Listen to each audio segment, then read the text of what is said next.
حضرت امام حسن سے آ کے وظیفہ پوچھا، اس شخص نے کہا حضور اولاد کوئی نہیں تو وظیفہ بتائے، تو آپ نے فرمایا استغفار پڑھا کر، کیا کر؟ اس نے کہا ٹھیک ہے۔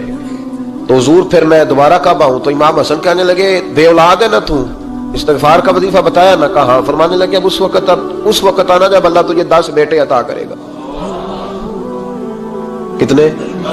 2 4 نہیں، 10 ہی کہہ دیے۔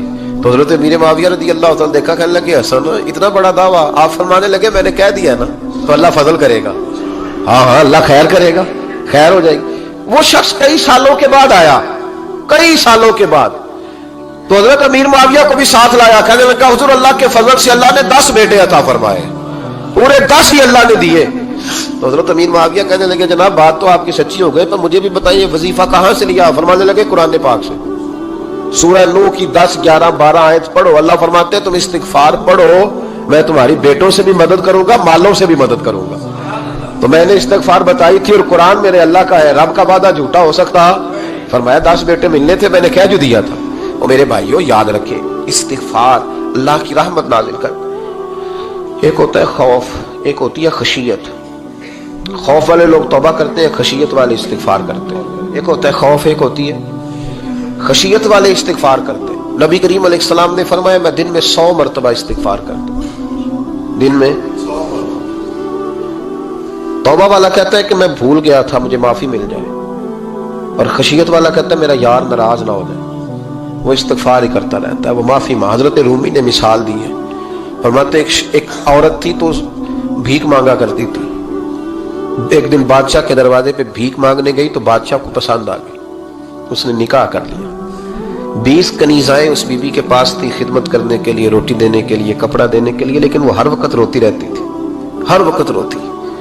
ایک سمجھدار کنیز کہنے لگی کہ ملکہ اب تیرا درجہ بہت بڑا ہے، تو ہر وقت روتی رہتی ہے، معافیاں مانگتی رہتی ہے ہر وقت، کون سی ایسی نعمت ہے جو تیرے پاس نہیں؟ تو وہ کہنے لگی اس لیے تو روتی ہوں۔ کیا مانا؟ کہنے لگی اس لیے روتی ہوں کہ میں اس قابل نہیں تھی جو مجھے مل گیا، کہیں میرے سر کا سائیں ناراض نہ ہو جائے، وہ کہیں بگڑ نہ جائے، مجھے پتا ہے کہ میں کیا تھی اور مجھے کہاں تک پہنچا دیا، میں روتی اس لیے ہوں کہ کبھی کہیں وہ ناراض۔ حضرت عمر اس لیے روتے تھے کہ کہیں مصطفیٰ ناراض نہ ہو جائے، حضرت ابو بکر اس لیے تڑپتے تھے کہ کہیں اللہ کا فضل روٹھ نہ جائے۔ یہ جو مولا علی اپنے کمرے میں بیٹھ کے زور زور سے استغفار پڑھتے تو اس لیے نہیں کہ بڑے پاپ تھے جن کی معاذ اللہ معافی مانگتے تھے، اس لیے کہ رب رسول کہیں ناراض نہ ہو۔ خشیت تھی کہ جہاں ہم پہنچے ہوئے کہیں وہاں سے واپس۔ استغفار بندے کی اللہ سے صلح کرا دیتا ہے، بندے کی رب سے صلح ہو جاتی ہے جب استغفار۔ دیکھیں نا بڑی سادی سی بات ہے کہ 2 بھائی ناراض ہو تو بڑا کہتا ہے اس نے میری بے ادبی بڑی کی، تو چھوٹا اگر پاس آ جائے اور پیر پکڑ لے کہ چل یار معاف کر دے، تیرا بھائی نہیں۔ پتہ کیا ہوتا ہے؟ صرف معافی نہیں ملتی، ہاں ہاں صرف معافی نہیں، چھوٹے نے بے ادبی کر دی، بڑے کو تکلیف ہوئی، بات جب آگے بڑھی نا تو بڑے نے شکوہ کیا، جب لوگوں نے چھوٹے کو سمجھایا تو چھوٹا جب معافی مانگتا، ادھر دیکھو میری طرف، جب چھوٹا معافی مانگتا ہے نا اٹھ کے جاتا ہے اور بڑے کے پیر پکڑتا ہے تو میرا معاف نہیں کرتا، بڑا رو بھی پڑتا ہے، بڑا رو بھی پڑتا ہے، اور وہ کہتا ہے کہ وہ میں اور تو اماں کے پاس اکٹھے بیٹھتے، ایک باپ کی موٹر سائیکل پہ اکٹھے بیٹھتے، تو تیرا اور میرا رشتہ اتیار تو نے یہ کیوں؟ وہ جو آنسو نکلتے ہیں نا وہ درد ہوتا ہے، وہ کیف ہوتا ہے، وہ سوز ہوتا ہے، وہ لذت ہوتی ہے، وہ پیار ہوتا ہے۔ رب کہتا ہے تو معافی مانگ، انہو کان غفارا، تو معافی مانگ، میں تجھے معاف بھی کروں گا، تیرے اوپر رحمت بھی فرماؤں گا، تیرے اوپر کرم نوازی بھی کروں گا، تجھے نواز دوں گا، تجھے عطا کروں گا۔ حضرت موسیٰ کلیم اللہ علیہ السلام کا زمانہ مبارکہ تھا، قحط پڑ گیا، بارش نہیں ہوتی۔ ہم لوگ نا اب تو خیر ہمارے پاکستان میں تو ٹیبل ٹاک ہوتی ہے، ٹاک شو ہوتے ہیں، ہمارے یہاں تو پتہ کیا جاتا ہے کہ بارش ہو کیوں نہیں رہی، پھر اس پہ یہ ہوتا ہے کہ دھواں بڑا چڑھ گیا ہے، حالات بڑے خراب ہیں، فلاں ایسے ہو گیا، قحط کا۔ ہم تو اسباب تلاش کرتے رہتے ہیں نا جی، پھوک بہت زیادہ ہے، فلاں چیز ایسے ہے، فلاں چیز ایسے، ہم تو یہ تلاش کرتے رہتے ہیں۔ وہ لوگ یوں نہیں کرتے تھے، وہ سیدھے جا کے مسلوں پہ بیٹھتے تھے، اس لیے کہ وہ کہتے تھے جب رب چاہتا ہے تو پھر کوئی چیز کسی چیز کو روک سکتی، وہ سیدھے مسلے پہ بیٹھتے۔ اعلیٰ حضرت فاضل بریلوی رحمۃ اللہ علیہ کے پاس ایک مولانا محمد حسین آئے، وہ فلکیات کے بڑے ماہر تھے، تو اعلیٰ حضرت نے فرمایا ذرا ستاروں کا حساب لگا کے دکھاؤ بارش کب ہوگی؟ کہنے لگا پورا مہینہ تو نہیں ہوگی۔ تو اعلیٰ حضرت رحمۃ اللہ علیہ فرمانے لگے کہو کہ میرا علم کہتا ہے مہینہ نہیں ہوگی، اللہ چاہے تو ابھی ہو سکتی ہے۔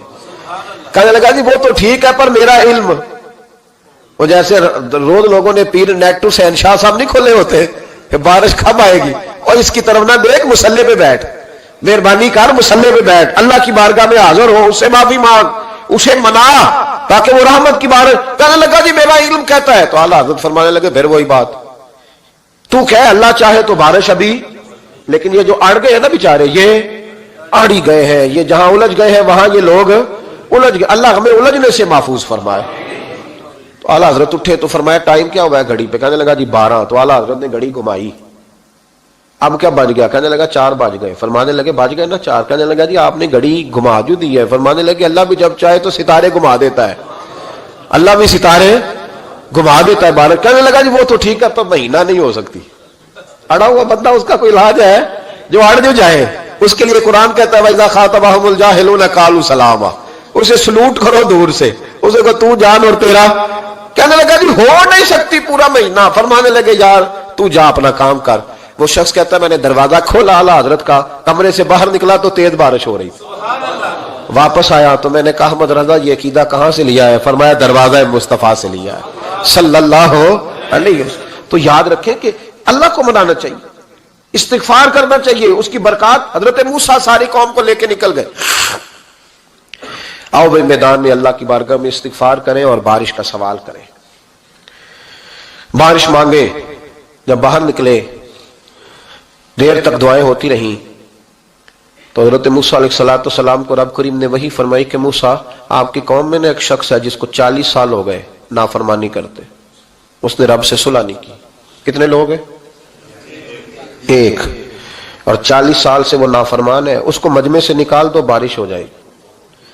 اگر ایک گناہگار کی وجہ سے بارش رک جاتی ہے، اور جہاں دروازے کھلے ہوئے ہوں، جہاں تنہائیاں خوفناک ہوں، اور جہاں تباہی اتری ہوئی ہو، اور جہاں لوگ کروڑوں روپیہ مال ہڑپ کر گئے ہوں، اور جہاں علماء کو ہتھ کڑیاں لگا کے ٹھنڈی زمینوں پہ لٹا دیا جائے، اور قوم کہہ رہی ہو اچھا ہوا اچھا ہوا، اور لوگ پھبتیاں اڑا رہے ہوں، مذاق کر رہے ہوں، تو پھر اس قوم پہ کس طرح کر کے فضل الہی۔ اور یہ مولوی کا معاملہ نہیں، یہ تو ممبر رسول کا معاملہ ہے۔ میرے مصطفیٰ نے یہ نہیں کہا پیر میرا وارث ہے، حضور نے فرمایا عالم میرے دین کے وارث ہے۔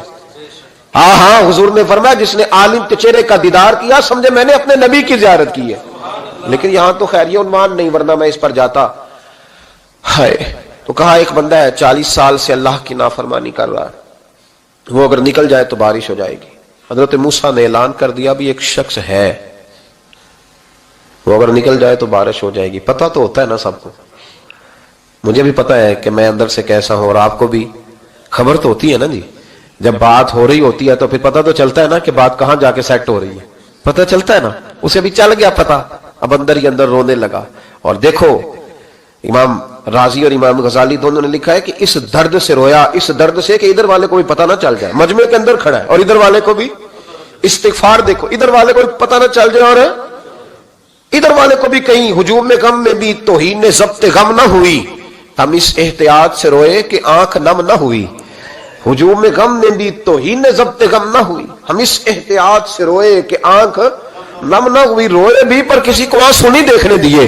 اب اس درد سے کہتا ہے اللہ تو تو معاف کرنے والا ہے نا، تو معاف کرتا ہے، پردہ پوشی کرتا ہے، اور مالک اگر لوگوں کو پتہ چل گیا تو میرے تو بچوں کا بھی جینا حرام کر دے گا، یا اللہ میری تو آنے والی نسل بھی تڑپ کے وقت گزارے گی۔ مالک تو معاف کر دیا کرتا ہے، لوگ نہیں معاف کرتے، اے اللہ یہ میری خوبیاں بھول جائیں گے، میری خامیوں پر بات، مالک میں یہ ذلت نہیں برداشت کر سکتا، فضل فرما۔ حضرت موسیٰ نے دوبارہ اعلان کیا نکلتے ہو کہ نہیں نکلتے؟ پھر تڑپا، خدا بندہ مجھے بے آبرو نہ کر، یہ ذلت اور رسوائیاں یہ نہیں برداشت ہوتی، اللہ درگزر۔ حضرت موسیٰ نے تیسرا اعلان کیا نکلتا ہے یا میں پھر اس کا نام لوں، اللہ سے پوچھ کے نام لوں اس کا، بتاؤ کون ہے؟ اب تو تڑپ گیا، کہنے لگا مالک میں تیری بارگاہ میں استغفار کرتا ہوں، آئندہ نہیں کرتا، آئندہ نہیں کرتا۔ یہ لفظ ادا کیے، بندہ کوئی بھی نہیں نکلا، رب کریم نے بارش عطا کر دی، تیز بارش، جب برسی نا تیز بارش، لوگ تو مین دیکھ کے دوڑ گئے۔ تو حضرت موسیٰ کہنے لگا یا اللہ مجھے بھی تو بتا، تو نے کہا تھا کہ جب تک بندہ نہیں نکلتا بارش نہیں ہوگی، تو نکلا کوئی بھی نہیں، بارش ہو گئی، ماجرا کیا ہے؟ تو رب کریم نے فرمایا موسیٰ بس اس نے مجھ سے صلح کر لی، اس نے مجھ سے صلح کر لی. اور امام غزالی نے لفظ لکھے, حضرت موسیٰ نے پوچھا, حالانکہ اللہ اپنے نبیوں کو غیب کے خزانے دیتا ہے, پوچھا کہ اے اللہ مجھے اس کا نام بتا دے, تو رب کریم نے فرمایا موسیٰ جب گناہگار تھا تب نہیں کسی کو بتایا, جب پاپی تھا تب نہیں بتایا, جب مجرم تھا تب نہیں بتایا, اب کیسے بتا دوں؟ فرمایا اس کی میری صلح ہو گئی ہے. اور فرمایا جو بارش نہیں نہ ہو رہی تھی وہ بھی اس کی وجہ سے نہیں ہو رہی تھی, اب جو ہوئی ہے نا تو یہ بھی اسی کی وجہ سے ہوئی ہے. یہ بارش اب جو ہوئی ہے تو یہ بھی یہ اس گناہگار کے سبب سے. اپنی راتیں اللہ کے ساتھ گزارے, مصلی پہ بیٹھے. میرے صاحب رحمۃ اللہ علیہ سے جب کو کہتا نا کہ بڑا پریشان ہوں تو کچھ بتائیں, تو فرماتے آج رات مصلی پہ بیٹھ کے اپنے رب سے بات کرنا, میں بھی بات کروں گا. بندوں کو دکھ بتانے سے عزت میں کمی آتی ہے, اور اگر اللہ کو بندہ اپنے دکھ بتائے تو اللہ عزتیں بڑھا دیتا ہے. ترمذی شریف کی حدیث ہے, نبی پاک علیہ السلام نے فرمایا اگر تو دنیا داروں کو دکھ بتائے گا تو اللہ تجھے غنی نہیں کرے گا, اور اگر تو اپنے رب کو بتائے گا تو اللہ بڑی جلدی تجھے دنیا سے بے نیاز کر دے گا. تجھے لوگوں کی ضرورت نہیں رہے گی. استغفار کریں, کثرت سے کریں, ذوق سے کریں, مصلی آباد رکھیں. ہر شے دیکھو نا, جس طرح کھانے کی میز آباد رہتی ہے, بستر آباد رہتا ہے, ہمارے دیگر معاملات, اگر مصلی نہ آباد رہے تو روح بے چین رہتی ہے, طبیعت بے قرار رہتی ہے. انسان, میں نے دیکھا ہے بڑے بڑے سمجھدار لوگ پاگلوں جیسی زندگی گزار رہے ہیں, بولتے جا رہے ہیں, بولتے جا رہے ہیں, بولتے جا رہے ہیں, ایسے کسی کو کوئی خبر کہ 6 فون اٹھائے ہوئے ہیں, ایسے جیسے ڈسٹرب ہو گئے مینٹلی طور پر. وجہ کیا ہے کہ ان سے جان نہیں چھڑاتے. کبھی سارے موبائل بند کر کے نا, سارے بچے ہر چیز سائڈ پہ کر کے مصلی پہ بھی آنا چاہیے. اور مالک تو بڑا ہی کریم ہے, اللہ تو بڑے کنز المال کی حدیث سنا کے بعد سمیٹتا ہوں. نبی پاک صلی اللہ تعالی وسلم فرماتے ایک شخص تھا بنی اسرائیل میں, بڑا مالدار تھا, تو پھر اس پہ غربت آ گئی. جب غربت آئی تو رو پڑا, کہنے لگا اے اللہ میں غریب ہو گیا ہوں, میری مدد فرما, میں نے بڑی نافرمانی کی ہے تیری. مالدار جب تھا تو بڑی موج کر, یا اللہ میں نے بڑی اب نہیں کروں گا, مجھے اس غربت سے نکال. تو اللہ نے فرشتوں سے کہا کہ دے دو جو مانگتا ہے. تو فرشتے کہنے لگے یا اللہ یہ توبہ کر کے نہیں آیا, ڈر کے نہیں آیا, یہ تو الجھ گیا تب آیا ہے. یہ تجھ سے ڈر کے ہوتا ہے نا ایسے کہ لوگ اللہ سے نہیں ڈرتے جتنا غربتوں سے معاذ اللہ ڈرتے ہیں. یا اللہ یہ تو وہ الجھ گیا تب آیا. تو اللہ نے فرمایا پتہ مجھے بھی ہے, لیکن آ تو گیا ہے نا, چلو دے دو. تو کہا یا اللہ اگر دے دیا تو دوبارہ نہیں آئے گا. فرمایا اس کا بھی مجھے پتا ہے, تم دے دو. اسے دے دیا. جب دولت مل گئی نا تو کہنے لگا اوہو وہ تو میں نے اس طریقہ سے استعمال کیا اس لیے کامیاب ہو گیا. پھر کچھ وقت گزرا تو پھر الجھ گیا, پھر قرضے چڑھ گئے, پھر سارے علاج کر, کہنے لگا یا اللہ اب نہیں کرتا, اب معاف کر دے. 70 دفعہ توبہ کی اور 70 دفعہ توڑی. حبیب کریم فرماتے ایک دن بستر پہ تھا, آسانی تھی, 70 دفعہ فرشتوں نے کہا یا اللہ یہ جھوٹا ہے, جھوٹ بولتا ہے, یہ تو غربت ہے, یہ تو تیری بارگاہ میں آیا ورنہ کبھی نہ آتا, بیمار ہوا ہے تو آیا, اس کا تو بچہ بیمار ہوا ہے تو آیا, ورنہ کبھی نہ آتا. 70 دفعہ توبہ توڑی. ایک دن رات کو بستر پہ لیٹا تھا, دولتیں بھی تھی, آسانیاں بھی تھی, دل میں خیال آیا میں کتنا جھوٹا ہوں, جب الجھ جاتا ہوں تو اس کے دروازے پہ جاتا ہوں اور وہ کتنا کریم ہے, مجھے خالی نہیں لوٹاتا. تڑپ اٹھا, آنسو نکل گئے, اٹھ کے مصلی پہ کھڑا ہوا تو رب کریم نے فرشتوں سے فرمایا کھول کے دیکھو دروازے, آج یہ غربت کی وجہ سے نہیں آیا, آج میرا بن کے آیا ہے. تو یا اللہ پہلے تو دولت دیتا تھا, آج کیا دے گا؟ تو محبوب فرماتے اللہ فرماتے اب میں اسے بغیر حساب کتاب جنت عطا کروں گا. استغفار کریں, اس کے حضور حاضری دیں.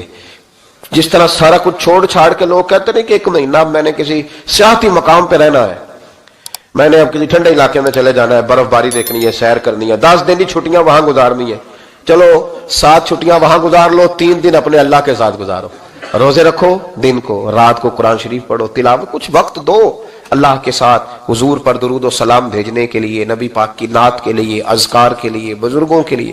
پھر دیکھنا اللہ روح کو کتنا سکون دیتا ہے. آخر دعوانا الحمدللہ رب العالمین. اگر ہماری ویڈیو اچھی لگے تو کمنٹ کریں, ویڈیو کو لائک کریں, چینل کو سبسکرائب کریں.